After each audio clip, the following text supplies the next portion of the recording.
روشنی ڈالنا چاہتا ہوں وہ ہے استقامت۔ میرے اسلامی بھائیوں، استقامت کا لغوی معنی ہے جمجانا۔ ارشاد میں کہتے ہیں کہ حق کو اپنانے کے بعد اس منظور سے قائم رہنا، کسی بھی حالات میں اس سے نہ ہٹنا، جیسا بھی مشکل آئے اسے برداشت کرنا۔ وَأَنَّ جِنَّ اللہ رب العالمین استقامت کا حکم دیتے ہوئے فرمایا ہے فَاسْتَقِيمْ كَمَا أُمِرْتَ، بس آپ جمے رہے جیسا کہ آپ کو حکم دیا گیا ہے۔ لیجیے ایک حدیث میں سنیے، اس میں اللہ کے نبی صلی اللہ علیہ وسلم نے ایک صحابی کے سوال کرنے پر استقامت کا حکم دیا۔ سفیان بن عبداللہ ثقفی رضی اللہ عنہ بیان کرتے ہیں کہ میں نے کہا کہ اللہ کے رسول صلی اللہ علیہ وسلم اسلام سے متعلق ایک ایسی بات بتا دیجیے کہ میں پھر اس صاحب کے بعد اسی طرح پوچھوں تو آپ صلی اللہ علیہ وسلم نے فرمایا قُلْ آمَنْتُ بِاللَّهِ ثُمَّ اسْتَقِيمْ، کہا دو کہ میں اللہ پر ایمان لایا پھر استقامت اختیار کر۔ اس آیت کریمہ حدیث میں ایمان والا کی استقامت کی تلقین کی گئی ہے، کیونکہ استقامت دشمنوں کے مقابلے کے لیے ایک بڑا مؤثر ہتھیار ہے۔ معزز حضرات، آئیے دیکھیں کہ نبی صلی اللہ علیہ وسلم اور صحابہ کرام رضی اللہ عنہم کو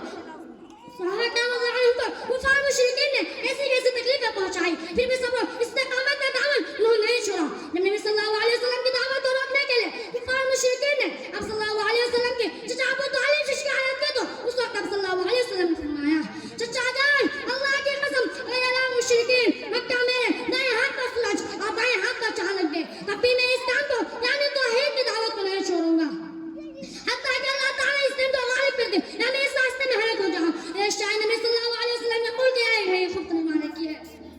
میرے ہاتھوں پر لا کر چاند سورج بغیر رکھ دو، میرے ہاتھوں پر لا کر چاند سورج بغیر رکھ دو، میرے قدموں تیرے رائے زمین کا مال وسا رکھ دو۔ خدا کے کام سے میں باز ہرگز آ نہیں سکتا، خدا کے کام سے میں باز ہرگز آ نہیں سکتا، یا بہت جھوٹے ہیں جھوٹوں کو میں سچا کہہ نہیں سکتا۔ حضرت مصعب بن عمیر رضی اللہ عنہ جب اسلام میں آیا تو ان کے ماں نے ان کا دانا پانی بن کر کے گھر سے نکال دیا، مگر انہوں نے حق کو نہیں چھوڑا۔ حضرت عمار بن یاسر رضی اللہ عنہ کے والد یاسر رضی اللہ عنہ دونوں کتاب نہ لا کر وفات پا گئے اور ان کی ماں حضرت سمیہ رضی اللہ عنہ کی شرمگاہ میں ابو جہل نے نیزہ مار کر شہید کر دیا۔ حضرت بلال رضی اللہ عنہ غلام تھے، ان کا مالک نے دوپہر کے سگرنی میں پتھری لے کر گوپ پر لٹا دیا اور سینے پر بھرے پتھر اتار دیا، لیکن پھر بھی ان کو زبان پہ الفاظ ہوتے احد احد یعنی اللہ ایک ہے، اللہ ایک ہے۔ حضرت عثمان رضی اللہ عنہ کے چچاؤں نے ہاتھوں کی چٹان میں لپیٹ کر دعا دیتا اور صبر استقامت سے کام لیتے اور حق پر جمے رہتے۔ چنانچہ ایک شاعر کے نساخیر سے کہتا ہے زمین و آسمان دھوپ کے گرمی میں تپتے تھے، زمین و آسمان جب دھوپ کے گرمی میں تپتے تھے،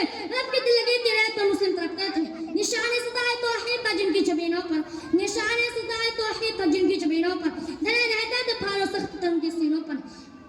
معزز سامعین، وہ اپنے قبیلہ کے مسلمان ہونے والے افراد کو طرح طرح کی سزائیں دے رہا تھا اور جن کا کوئی قبیلہ نہ تھا ان پر آبائش سرداروں نے ایسے ظلم و ستم ڈالے کہتے جیسے جو محدود انسان بھی کام جاتا ہے، پھر وہ لوگوں نے استقامت کی چٹان بن کر جنت حاصل کر لی۔ میرے بھائیوں، آج اس زبان سے استقامت کا دعویٰ کرنے پر جنت نہیں حاصل ہو سکتی، بلکہ استقامت کا مظاہرہ کرنے کے بعد ہی جنت نصیب ہوں گے۔ جیسے کہ اللہ تعالیٰ فرماتا ہے ان الذین قالوا ربنا اللہ ثم استقاموا فلا خوف علیہم ولا هم يحزنون اولئک اصحاب الجنۃ خالدین فیہا جزاء بما كانوا يعملون۔